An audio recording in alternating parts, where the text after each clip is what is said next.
How do you think a positive growth mindset is related to mind shifts? In today's self-help podcast episode, we explore why positive growth mindsets are worth revisiting today in the context of mind shifts. We then examine the nature of positive growth mindsets and how they're an important factor in our lives.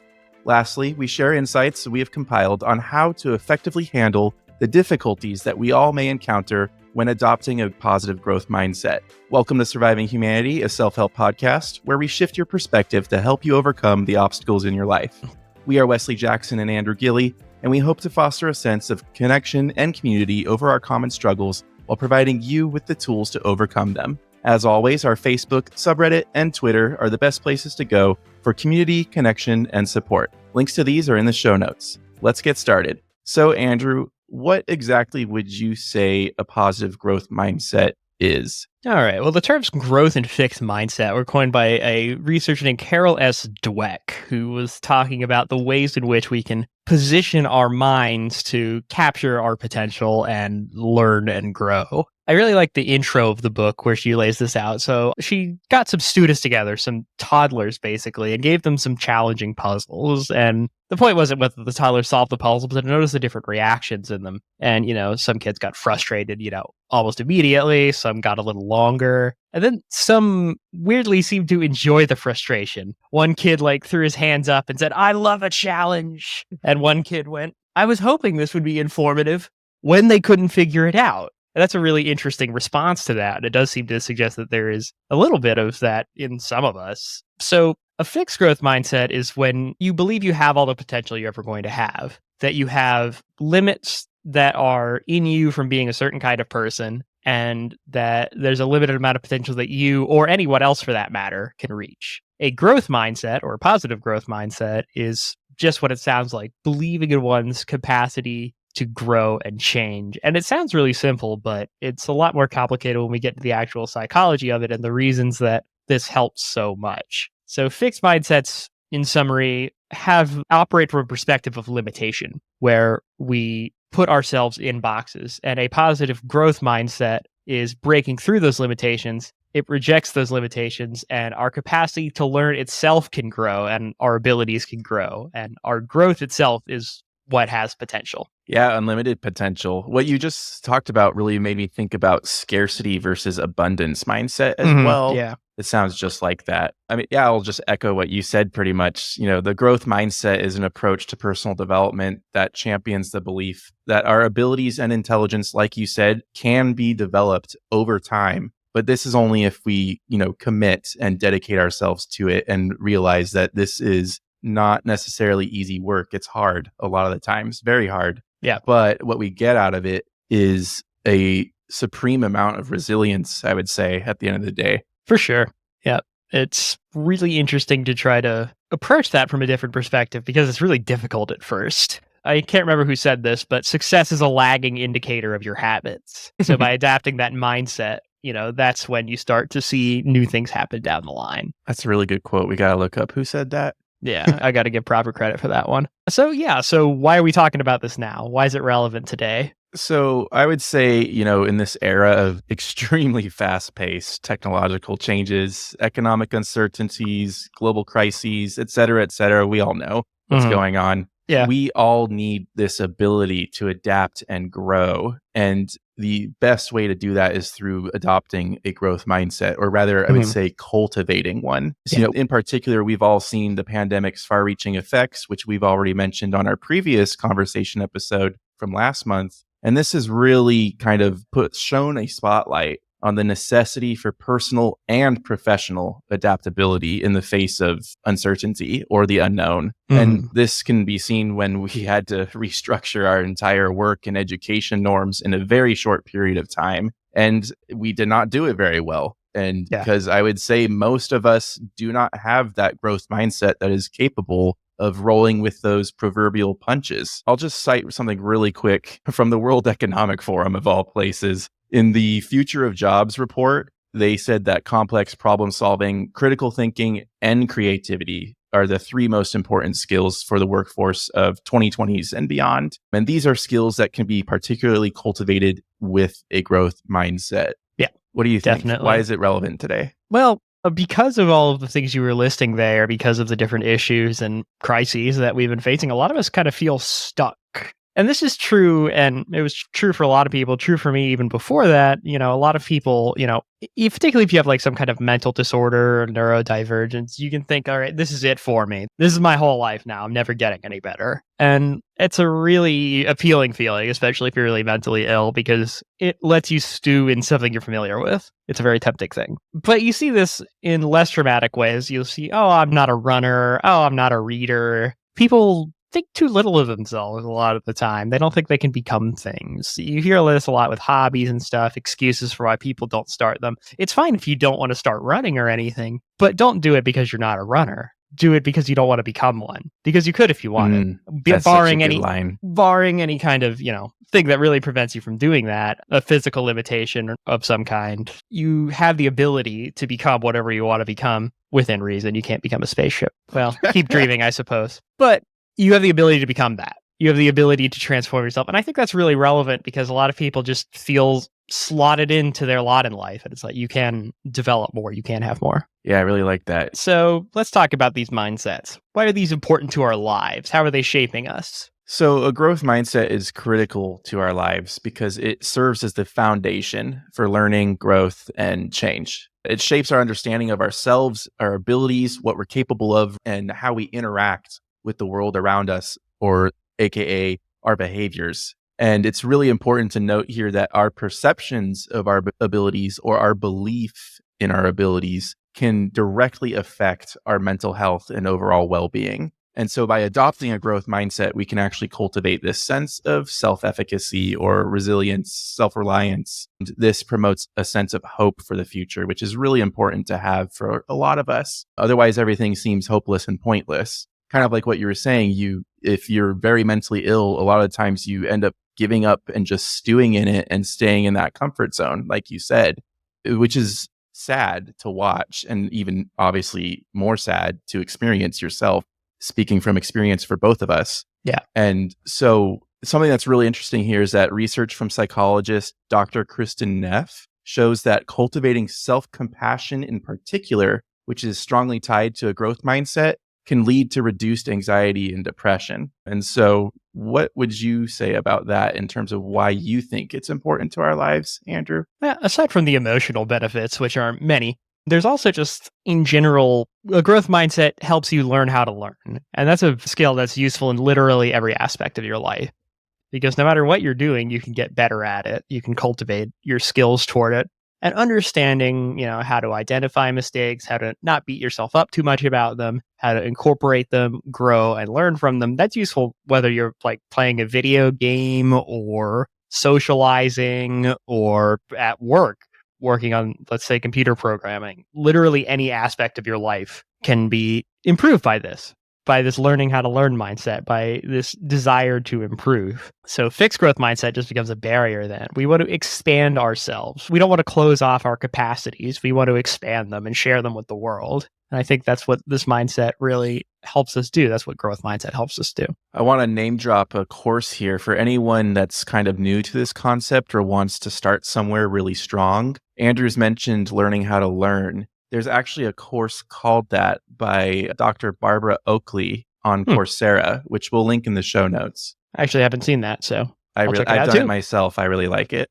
Cool. So then what do we have for urgency here? It's relevant to our lives, but why now? Why 2023? So I alluded to it earlier, but we're at this critical juncture in space and time where the pace of change and uncertainty are accelerating, actually, due to global events. We've got the birth of AI, we have worldwide economic downturn, et cetera, wars as usual. And so it seems, even though things seem to not be changing, they also at the same time seem to be getting worse for a lot of people on the individual and the societal level. And so there's a great need to develop resilience in the face of all of this in order to actually cope with it and get through it. Most importantly, survive it, really. Yeah. Ideally thrive, of course, but let's just say bare minimum here is just getting through all this stuff. And without a growth mindset, that is extremely difficult. And if you don't have that, more often than not, you'll be led down the path of places like substance abuse, for example, in order to cope. Yeah. That can even be food, for example. Like you can binge eat in order to feel safer and more full and less empty and afraid. I mean, I'm speaking from personal experience there. I used to have an issue with that when I was younger for a long time. And it was because I was always afraid. And there's a lot of fear going around and anxiety in this world right now. And so something that's interesting here is a data point from the American Psychological Association, or APA. And they indicate that mental health issues, including depression and anxiety, are on the rise. I don't think we needed data to confirm that, but there it is. And obviously, this is particularly in the wake of the global pandemic. And so, getting this mindset, this growth mindset ingrained in your brain, honestly, the sooner the better, will serve you for, as long as you live. I would say if you really get this down to a kind of habit, like we said, the benefits are honestly unlimited. So what would you say though, Andrew? Why do you think there's a sense of urgency here for adopting a growth mindset? Right. Well, people don't usually intentionally adopt a fixed growth mindset. I mean, it wouldn't make a whole lot of sense. We usually just learn this as a child. It's a belief about the world. It comes from just incorrect beliefs about the way humans work. If you think things are fixed and innate in people, you can kind of see where this is going to lead. This sort of thinking feeds into racism, misogyny, any kind of form of prejudice, really. If you think there are essential characteristics of a person that can't be changed in their brain, then it's very, very easy to mold this into, racist hierarchies and things like that, is what Immanuel Kant did, for the record. And when you're thinking in a fixed growth manner, you feed into that kind of hierarchical structural thinking. You're ranking people based on what they deserve. And you're putting yourself in there too. It's like, I only deserve what I get in my place in society. And when you adopt that, it's not only just about your own mindset, but it's about what you're putting out into the world. It's about treating people as fixed and unchangeable and destined in a certain way based on their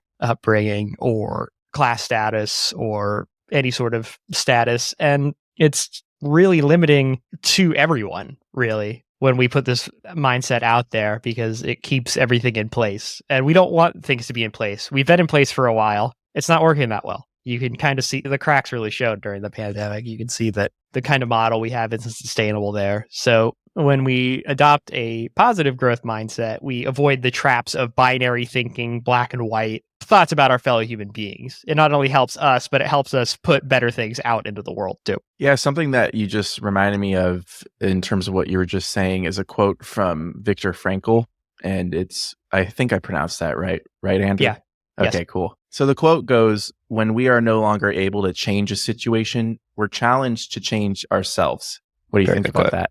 Yeah. Very good quote. Well, for listeners who might not know, Viktor Frankl is a Holocaust survivor. So that quote in that context is pretty incredible. Yeah, if he can get through that by changing himself and his mindset, I'm pretty sure we can all get through almost anything. Yeah. So, yeah, it's just something that brought to mind based off of what you were just saying. For sure. So I'll let you go again, though. Where do you feel this problem actually comes from, though, Andrew? Yeah. I started to talk about this a little bit, so I'll keep going on this theme. So we're all taught to think in binaries. Are you smart or are you not? Are you a good parent or a bad parent? Are you a good chef or are you a bad chef? It's a shortcut to lazy thinking. Binaries aren't really how life goes in general, overall. Things are in constant tension with each other. A bad chef has the essence of a good chef within them. Every expert starts out a beginner. So I think a lot of this comes down to trying to pigeonhole people early in life. I think gender reveal parties are like that too. We're pushing kids to certain careers and ideas and categorizing people into discrete categories. I think this is what leads to this kind of thinking, that we're either one thing or another, or that certain kids are better than others at certain things, and that's just the way it is. If we're thinking more dialectically about being and becoming, about stretching ourselves and improving ourselves and making ourselves larger inside, I think it's a lot more worthwhile. But black and white thinking is quick, easy, and feels good, and you can make a lot of money doing it online. So it's a lot more effort to think differently. Yeah, it was like you said, it's just lazy thinking. It's the path of least resistance. It requires very, very little effort if your entire world is this or that. It's very dualistic. Yes. And how about you? What are you pinning as some sources here? It's a combination of societal norms, familial influence, and educational systems in particular throughout the world, not just the US, that often foster this fixed mindset in us at a very young age. And this is like further amplified by fear-based teachings and thus later on interactions that end up limiting our self-belief and potential as a result, which a lot of people don't really make that connection. They like to stay within the bubble, within the circle, and they never leave it. And because it feels safe. And that is what is familiar and known territory for us. And I'm reflecting on my own upbringing. There are many instances where my failures I perceived were met with disappointment and discouragement from others. And so that caused me as well to see every failure as some sort of major setback within my life rather than a learning opportunity and an opportunity for growth where I actually came out of it stronger, smarter, harder, better, faster, stronger than before. And this was a byproduct of generations of fixed mindset patterns within my family and the community at large. And so to quote again, Dr. Carol Dweck, she has shown that these patterns can be passed down within families and institutions. And a study involving 373 seventh graders found that students' mindsets strongly reflected their caregivers' views on failure and intelligence. So it's kind of like what you were saying earlier, Andrew, where you either see yourself as smart or essentially dumb. Or like my own case in point, for example, I thought that I was just bad at math my entire life because that's what everybody else told me. But in reality, I just had a learning disability, which is dyscalculia.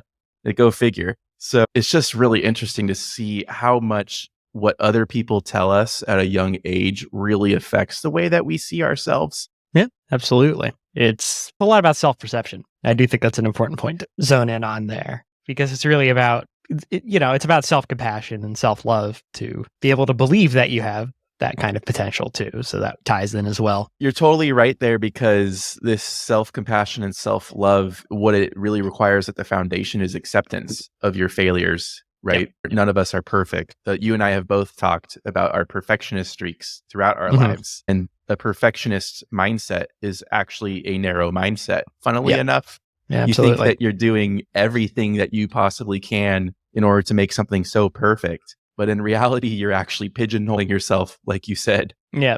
Yeah. If you're trying to be perfect, you're never going to do anything interesting. So your turn. All Who right. do you feel that this is a problem in particular for? So anyone who really feels the effects of being pigeonholed, they're, typecast actors, people who are racially profiled. We all get put in boxes. And when you get put in that box enough by enough people, you start to believe it. Like you were saying, bad at math, that was the feedback you were getting around you. It starts at school and gradually broadens to everyone we interact with. Occupations, occupations have this big problem too. Our generation was told very much that if growing up, we got to go to college and get a degree so we don't end up being a plumber or something. And now everything's like, yeah, you should go to trade school and be a plumber because there are no more jobs. So that sort of thing it's a cultural signifier. So it's like you get pigeonholed in a certain type of job or status or something, and you're told you have to do certain things to fit in. And so, yeah, it's going to be a problem for everybody. But the more pressure you face to conform, the more of a problem it's going to be for you. Yeah. And I would say that's especially relevant for disadvantaged communities where resources for growth and development are generally scarce.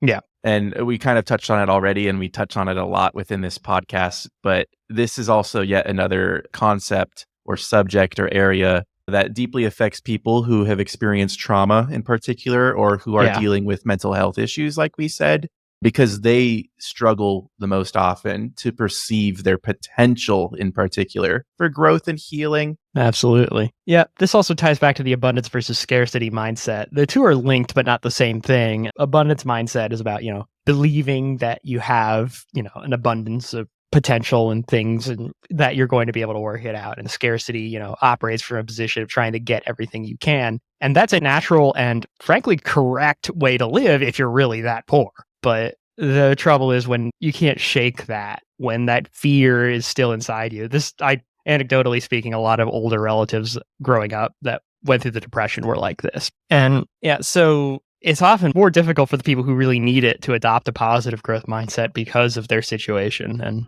it sucks. It sucks that life being hard makes it harder to improve yourself. It's just an unfortunate reality. Yeah, I bet that you also heard a lot of shouldn't and can't. Yeah, nothing is possible when you have a narrow mindset. You just want to, like we said, stay within that circle or stay on that straight line. Hmm.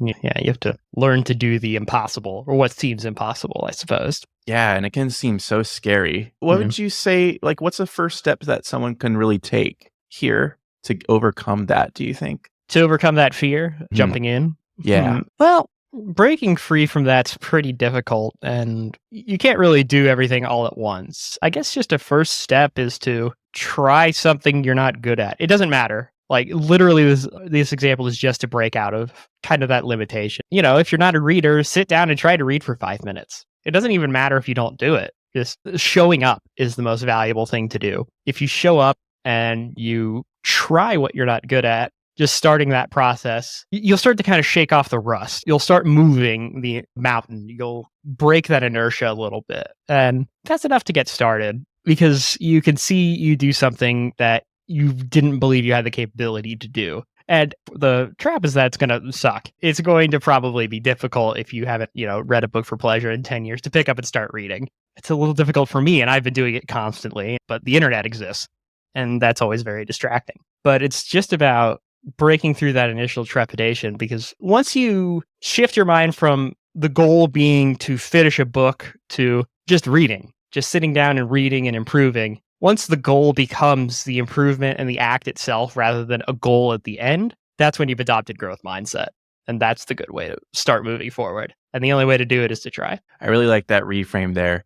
To summarize what you just said, start something new, start small, and most importantly, show up, like you said. Show up. I was the same way with reading because I had this phrase in my head where it's like, I have to finish this book rather than I want to read, right? Yeah. Yeah. The goal isn't to finish as many books as possible. I always found that a little bit odd in elementary school. Seemed like the wrong goal. Yeah, I remember that when I was younger too. There was kind of like leaderboards basically for how many books that you read. Yep. Oh man. Wow. Weird. You just really brought back a memory of mine. Unlocked it. Yeah. So why would you say that we should care about all of this?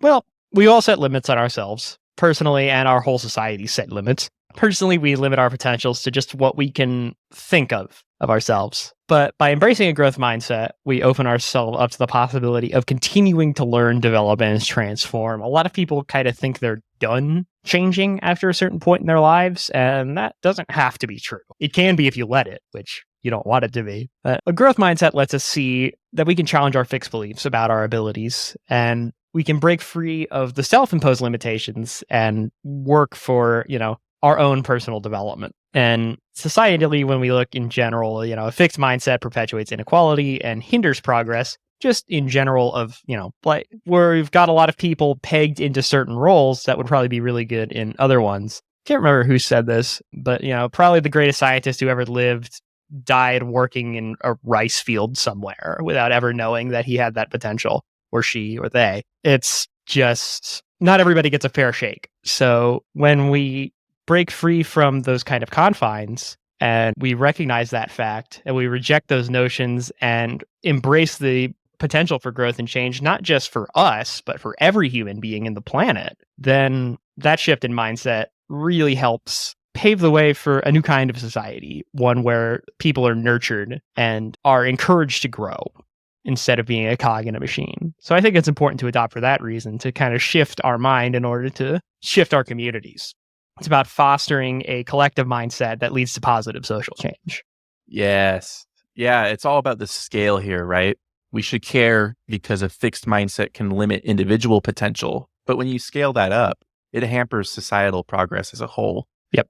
I've observed in my own personal life and in my work with both people and communities in a larger sense as well, that having this growth mindset can lead to significant shifts in one's overall life trajectory. And this provides not just them, but the people around them, like you alluded to, like it's a domino effect, right? Or a butterfly effect. It cascades down and out throughout society by serving as what's basically called a positive agent of change. And that's how you get this exponential or compound effect of growth and healing. Another interesting data point here that might be relevant to this is research that was conducted by the Organization for Economic Cooperation and Development, yet another money-related organization doing studies on this, of course. It shows that countries with higher levels of growth mindset tend to have higher levels of innovation and economic growth as well as a result.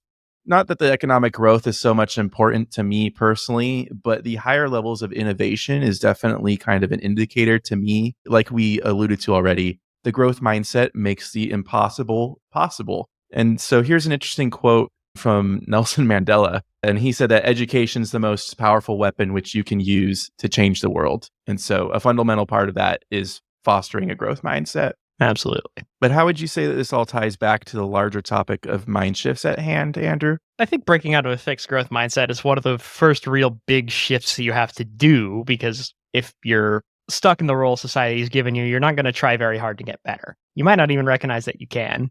But if you need a mind shift, this is the big one, because it's the one that lets all the other ones happen. It allows you to grow and change and understand that you have the capacity to do that, so you can start shifting your brain in other ways. You can start rewiring your thoughts to better serve you. Believing you can grow is part of growing. And our minds are really powerful, but also can be limiting if we let them be. You can get through life growing by accident, but it's much more powerful to grow intentionally and to understand the process of improvement, recognizing mistakes, and treating them as an opportunity for growth.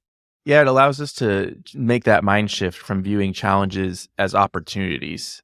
And that's how you really cultivate resilience and, more importantly, adaptability, right, in the face of the unknown. Sure. I think something that's really interesting here is the idea of belief, right? Let's use the climate crisis as an example. Okay. In order for anything to actually be done about it, you have to first believe that there is something that can be done about it, right? Wouldn't you say? Yeah, if something's hopeless, you're not going to really try to change it. Yeah, exactly. You'll continue to stay within that comfort zone as you go down with the ship. Yes, pretty much. Jeez. So what do you think, what's the step for individuals to take here? What do we do? We've already talked about this multiple times within this episode, but it's acknowledging in the very first place, and that we have stagnated our growth, or we're hitting a wall of some sort. It usually begins as a feeling of friction, right? Because you feel that something is wrong. You feel like you aren't making progress, but you don't know why. This awareness is the very first step. And then the second step is acknowledging, oh, I need to actually change here. I need to do something about this. I can't just sit here and watch it happen. It's not going to go away either, because that's the whole point of the word fixed. It gets stuck like that, basically, if you allow it to. Not forever, because that's the whole point of the growth mindset, serving as a counterpoint to that. But I mean, within my own growth mindset journey, for example, when I had that bicycle crash at the end of 2020 and I started experiencing chronic pain, that required me to take my growth mindset to way, way different levels because of the amount of pain that I was experiencing on a daily basis. And what that really required was for me to kind of make my own mind shift and realize, hey, Wes, you need to slow down. You can't keep pushing yourself as hard as you were in the past now, because there's a lot more limitations set in place.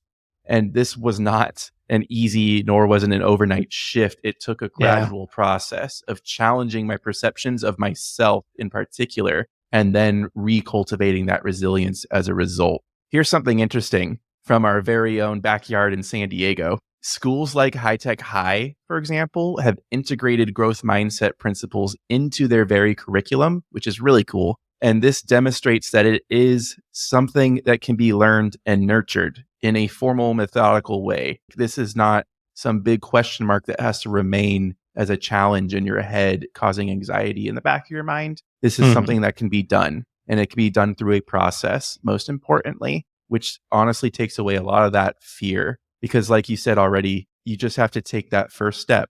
Just try something new and keep it small. And the rest usually flows from there once you show up, like you said. So what would you say, though, Andrew, that we as individuals can do about this problem? I'd say we've pretty well covered how to help yourself here.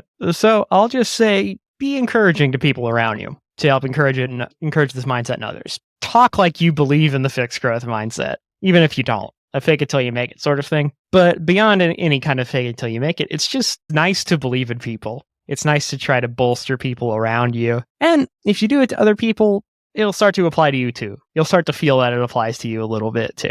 It's, not overnight. I'm talking from personal experience here. It might be a little obvious, but yeah, not overnight. But, if you're positive about other people's abilities and change and potential, you start to be a little more positive about yours. You're not that different from other people after all. We can all do it. I think that's a great way to end it. Let's do it. Well, thank you so much for listening, and tune in next Tuesday where we'll have Elijah Desmond and Kevin Palmieri on the show to share their experiences with a positive growth mindset and how through understanding it, we just might survive humanity. If you want to help support us, please join our exclusive monthly book club on Patreon, share the podcast with others, and don't forget to follow, rate, and review us on your favorite podcast platform. And before you go, do you feel like you could benefit from a boost to your morale? Well then, why not give our 7-day self-confidence challenge a go? For only $7, you'll get exclusive access to content that will help you determine your core values and strengths, reframe negative thought patterns, and break old habits to build new ones, all while setting realistic personal development goals. Links to our Patreon and the challenge can be found in the show notes, and we will see you next week. Bye-bye!